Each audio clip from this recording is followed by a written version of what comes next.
اور میں علی اعلان آپ کی تائید کر رہا ہوں ملک کی سیاست کے حوالے سے بھی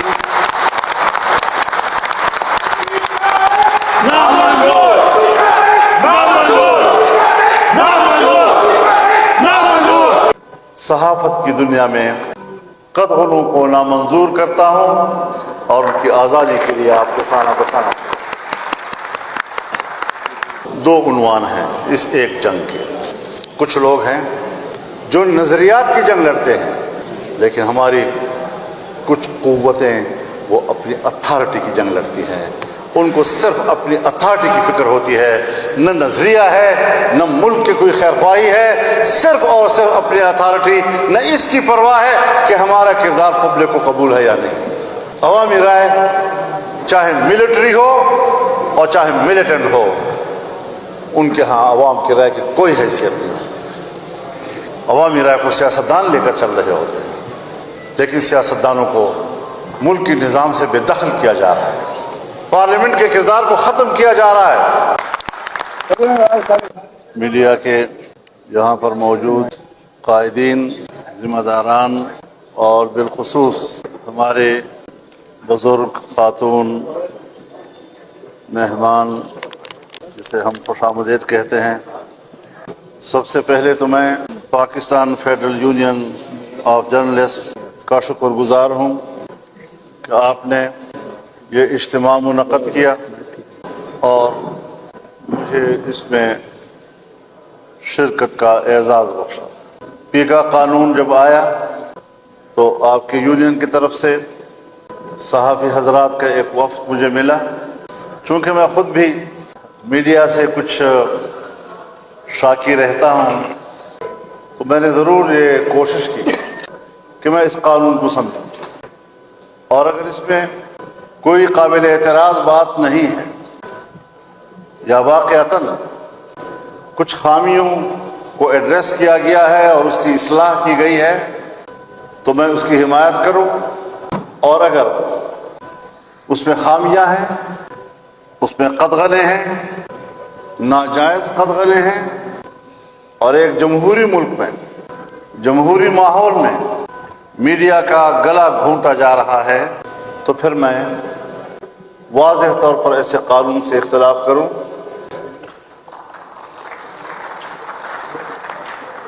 مجھے اس گفتگو کے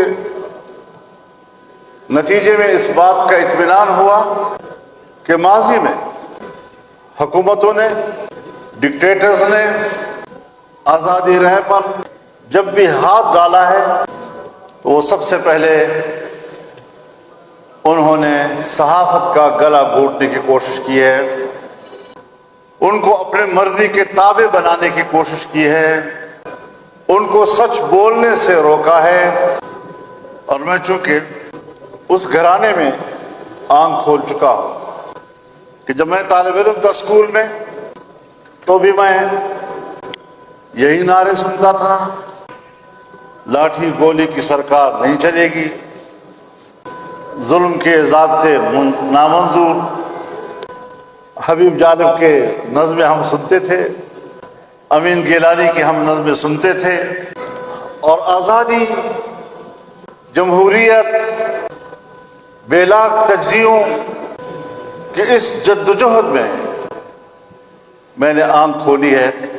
اور میں آج بھی اس بات کا اعلان کرتا ہوں کہ صحافت کی دنیا میں قتلوں کو نامنظور کرتا ہوں اور ان کی آزادی کے لیے آپ کو کھانا بچانا. میں ہمیشہ اس بات کا حامی رہا ہوں، جب بھی پارلیمنٹ میں یا حکومتی ایوانوں میں یہ تجویز آئی ہے کہ میڈیا کے لیے، صحافت کے لیے ایک ضابطۂ اخلاق ہونا چاہیے، تو میں نے ہمیشہ یہ نقطہ نظر پیش کیا ہے کہ حکومت کی طرف سے ضابطۂ اخلاق بنانے کی بجائے صحافی حضرات خود اپنا ضابطۂ اخلاق بنا لیں. وہ بھی شریف لوگ ہیں، اس معاشرے کے لوگ ہیں، اگر ان کے نظام میں کوئی خامی ہے تو وہ خود بطور انسان کے اور شریف انسان کے سمجھیں گے کہ ہمارے اندر یہ خامی کیوں ہے اور ہماری وجہ سے کسی کی عزت نفس کیوں مجروح ہوتی ہے، ہم کیوں غلط خبر شائع کرتے ہیں، ہم کسی کے اوپر فیک الزامات کیوں لگاتے ہیں، یہ ان کو حق دیا جائے۔ اور مجھے یقین ہے کہ اگر آج بھی آپ کو یہ حق مل جائے کہ آپ اپنا ضابطہ اخلاق خود بنائیں گے تو حکومت سے بہت ہی بہتر بنائیں گے۔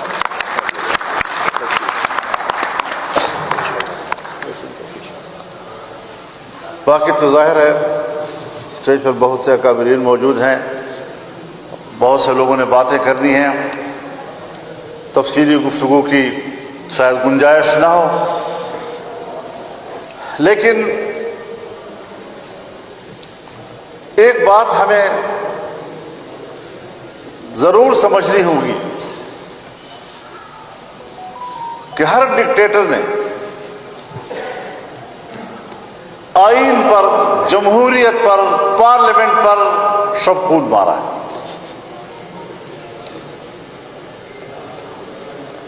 اور ابھی چند مہینے قبل 26ویں ترمیم کے نام سے جو شب خون مارا گیا، ہم نے اس کا مقابلہ کیا۔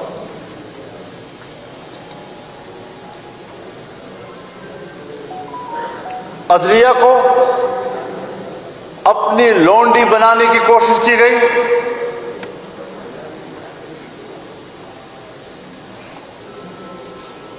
ملٹری کورٹس بنا کر بنیادی انسانی حقوق کو سکیڑا گیا، اور آئین میں جو کچھ ایک بہت مختصر محدود ایک استثنائیہ دیا گیا ہے، اس استثنائیے کی پیٹ کو بڑھایا گیا۔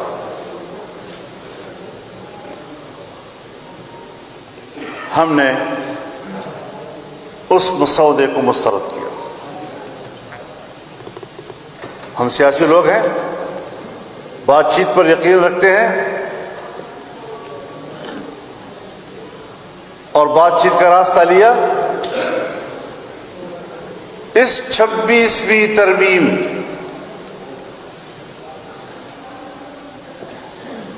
کے 56 کلازز تھے، 56 کلازز، اور ہم نے حکومت کو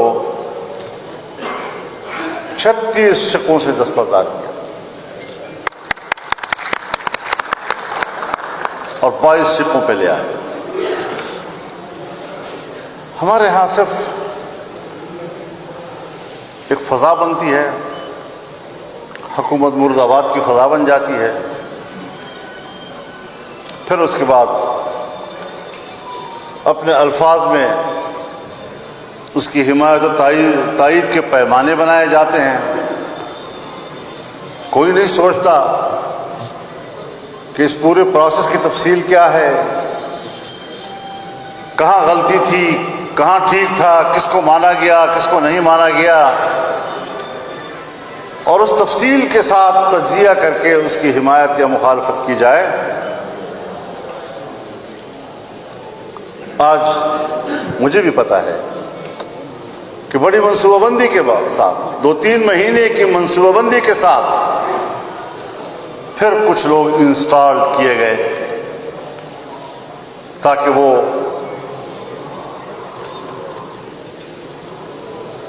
جنہوں نے ایک جنگ لڑی، اصول کی جنگ لڑی، اس میں فتح پائی، لیکن اس نے حمایت کی، اس نے مخالفت کی، اور اس عنوان کے ساتھ معاملے کو پھر ایسا معمہ بنایا جا رہا ہے کہ عام آدمی پھر اس کے اوپر اپنی مرضی سے بحث کرنے لگ جائے۔ جب بھی آپ کوئی نیا قانون لاتے ہیں اور جب آپ اس کو امپلیمنٹ کرتے ہیں تو امپلیمنٹیشن کے دوران کچھ نہ کچھ مشکلات ضرور آتی ہیں۔ ضروری ہوتا ہے کہ کچھ اس کی امپلیمنٹیشن میں جو مشکل آئے گی، کوئی خرابی آئے گی تو اس کی اصلاح کی جائے، نہیں کہ پورے پروسیس کا انکار کر دیا جائے، نہیں یہ کہ پورے اصول کا انکار کر دیا جائے۔ اگر عدلیہ کے حوالے سے میں آپ کو واضح طور پر کہہ دوں کہ ججز کی اپوائنٹمنٹ میں یا چیف جسٹس کی اپوائنٹمنٹ میں پارلیمانی کردار جہاں پوری دنیا کی جمہوریتوں میں ہے، 18ویں ترمیم کے ذریعے سے پارلیمنٹ کے کردار کو شامل کیا گیا تھا 1910-11 میں، اور پھر ایک چیف جسٹس صاحب کی دھمکی نے حکومت کو بلیک میل کیا، 19ویں ترمیم کے ذریعے پارلیمانی کردار نکال دیا گیا۔ آج پھر ہم نے اس میں پارلیمانی کردار کو ڈالا ہے۔ اب ظاہر ہے جس کی لاٹھی اس کی بھینس، میری حکومت ہوگی تو شاید میں اس کا غلط فائدہ اٹھاؤں، مسلم لیگ کی حکومت ہوگی، پیپلز پارٹی کی حکومت ہوگی تو وہ اس کا کوئی غلط فائدہ اٹھائے، پی ٹی آئی کی حکومت ہوگی تو شاید وہ اپنے حکومت میں اس کا غلط فائدہ اٹھائے۔ اب اس قسم کی چیزوں کا راستہ روکنا کچھ دشوار ضرور ہوتا ہے، لیکن ہمارا ایک عوامی پریشر ہونا چاہیے اس بات پر کہ اگر اس کا کوئی غلط فائدہ اٹھانا چاہتا ہے تو ہم اس کے غلط استعمال کے راستے روک دیں۔ تو اس صورتحال میں ضرور کچھ چیزیں آ رہی ہیں جو ہمیں بھی پتہ چلتا ہے کہ یہاں پر آپ اندازہ لگائیں، جب ملٹری کوڈ کو آئین کے ذریعے سے ہم سے نہیں منوایا گیا تو ایکٹ کے ذریعے ان کو طاقتور بنانے کی کوشش کی کہ جہاں 2/3 اکثریت کی ضرورت نہیں تھی۔ عدالتوں کے حوالے سے جو چیزیں وہ آئین میں ہم سے نہ منوا سکے وہ اپنی اکثریت کی بنیاد پر ایکٹ کے ذریعے سے وہ اقدامات کر رہے ہیں، اور آئین کے آنے کے بعد پھر سادہ اکثریت کے ساتھ ایسے اقدامات کرنا جو آئین کی ترمیم کے روح کے منافی ہو، یہی تو جمہوریت دشمنی ہے۔ ان کو احترام نہیں آئین کا، ان کو احترام نہیں پارلیمنٹ کے فیصلوں کا، ان کو احترام نہیں 2/3 اکثریت کے فیصلوں کا۔ آئیے ہم اس بنیاد پر بھی سوچیں کہ کچھ تھوڑا سا احترام کر کے آپ اس کو امپلیمنٹ کرتے، شائستگی کے ساتھ امپلیمنٹ کرتے، اور اس پہ قانون کے ذریعے ایکٹ پاس کر کے آپ اس کی روح کو نہ چھینتے تو ایک اچھی پیش رفت اس بارے میں ہو سکتی تھی۔ تو اس حوالے سے سیاسی کھیل بھی کھیلے گئے، اپوزیشن کو تقسیم کرنے کی بھی کوشش کی گئی، پی ٹی آئی اور جے آئی کو دوبارہ لڑائی کی طرف لے جانے کی بھی کوشش کی گئی، لیکن ہم نے پوری دانشمندی کے ساتھ، سنجیدگی کے ساتھ اپوزیشن کو بھی اعتماد میں رکھا، یکجا رکھا، اور ہم نے ایک ایک قدم باہمی مشاورت سے آگے بڑھایا، اور الحمدللہ اصولی جنگ ہم نے جیتی۔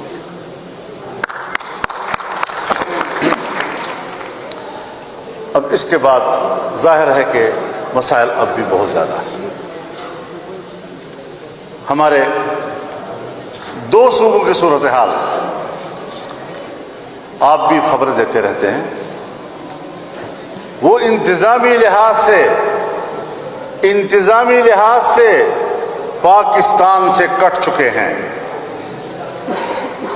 وہاں پر حکومتی ریٹ ختم ہو چکی ہے۔ اس وقت جب ہم اور آپ بیٹھے ہیں شام کے 5 بجے کے بعد،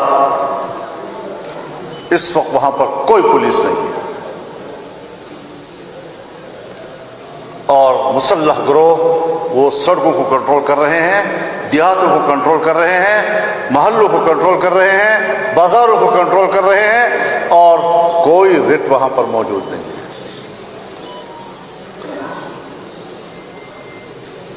جو واقعہ وہ آپ تک بھیجنا چاہتے ہیں آپ وہی چھاپ لیتے ہیں۔ آپ کو بھی یہ علم نہیں ہے کہ اس ایک خبر کے پیچھے کتنے سینکڑوں خبریں چھپی ہوئی ہوتی ہیں جو آپ کو نہیں بتائی جاتی۔ اس سے ملک نہیں چلتے۔ بلوچستان کی صورتحال یہی ہے کیا ہم نے کبھی سوچنا ہے ان سیاسی دھندوں سے جو اسلام آباد میں ہم کھیل رہے ہیں، اس سے فارغ ہوں گے تو ملک کے لیے کچھ کریں گے نا؟ میرے بھائیوں، دو عنوان ہیں اس ایک جنگ کے۔ کچھ لوگ ہیں جو نظریات کی جنگ لڑتے ہیں، لیکن ہماری کچھ قوتیں وہ اپنی اتھارٹی کی جنگ لڑتی ہیں۔ ان کو صرف اپنی اتھارٹی کی فکر ہوتی ہے، نہ نظریہ ہے، نہ ملک کی کوئی خیر خواہی ہے، صرف اور صرف اپنی اتھارٹی، نہ اس کی پرواہ ہے کہ ہمارا کردار پبلک کو قبول ہے یا نہیں۔ عوامی رائے چاہے ملٹری ہو اور چاہے ملیٹنٹ ہو، ان کے ہاں عوام کی رائے کی کوئی حیثیت نہیں ہوتی۔ عوامی رائے کو سیاستدان لے کر چل رہے ہوتے ہیں، لیکن سیاستدانوں کو ملک کے نظام سے بے دخل کیا جا رہا ہے، پارلیمنٹ کے کردار کو ختم کیا جا رہا ہے۔ اور ایک بار پھر میں آپ سے کہنا چاہتا ہوں کہ جمہوریت اپنا مقدمہ ہار رہا ہے۔ پھر ہم کدھر جائیں گے؟ یہ جو 2-4 آواز پارلیمنٹ میں بچے ہوئے ہیں، کل اس کو بھی باہر کر دیں، کیونکہ فیصلے تو عوام نے نہیں کرنے۔ عوام نے دکھاوے کے لیے قطار میں کھڑے ہو کر ووٹ ڈالنا ہوتا ہے، پھر جس نے بکسا کھولنا ہوتا ہے اس کی مرضی ہے کہ وہ کیا نتیجہ برآمد کرتا ہے۔ پھر ایسی حکومتوں پر عوام کا اعتماد نہیں رہتا۔ پھر ایسی مشکل میں یہ ڈمی نمائندے وہ عوام کے سامنے نہیں جا سکتے، وہ پبلک کا کیس نہیں لڑ سکتے۔ ایک زمانہ تھا، میں نے بہت سوچا پورے ملک کی صورتحال پہ، میں ایک عجیب نتیجے پہ پہنچا کہ جہاں جہاں سے جمعیت علماء اسلام کا نمائندہ منتخب تھا، چاہے قومی اسمبلی ہو چاہے صوبائی اسمبلی ہو، اس علاقے میں امن تھا۔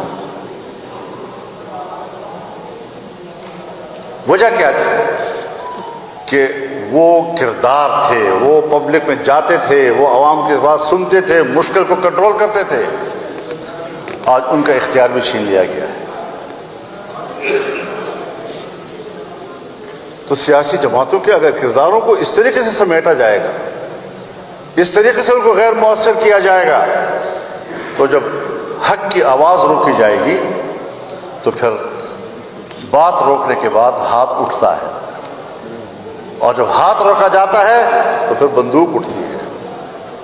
پھر حالات کہاں جاتے ہیں اور کہاں جائیں گے اور کس طرف ہم جا رہے ہیں۔ مجھے آج بڑا اچھا فورم ملا ہے کہ میں اپنے صحافی بھائیوں کے بیچ میں کھڑے ہو کر، جہاں آپ مجھ سے پیکا کے حوالے سے تائید حاصل کرنا چاہتے ہیں، اور میں علی اعلان آپ کی تائید کر رہا ہوں، ملک کی سیاست کے حوالے سے بھی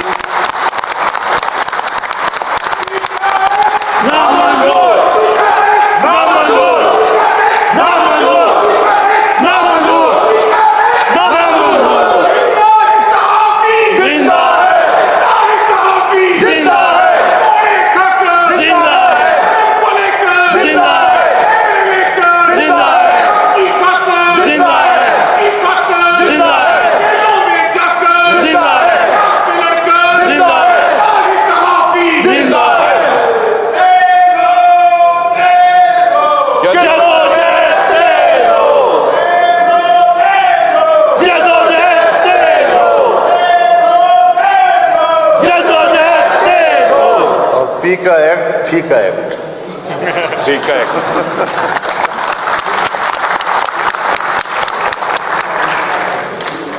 بہرحال یہ ہمارا ملک ہم سب کا ہے،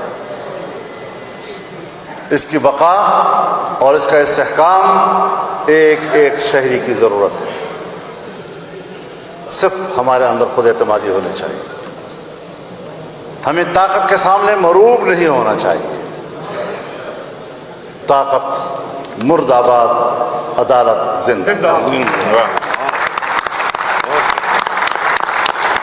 انشاءاللہ العزیز قدم بقدم ہم ایک ساتھ چلیں گے، اور کچھ ایک پہلو اور بھی ہے جو شاید وقت طلب ہوگا، پھر کسی موقع پر آپ کے ساتھ انشاءاللہ اس پر بھی بات ہوگی۔ اللہ تعالی ہمارا حامی و ناصر ہو۔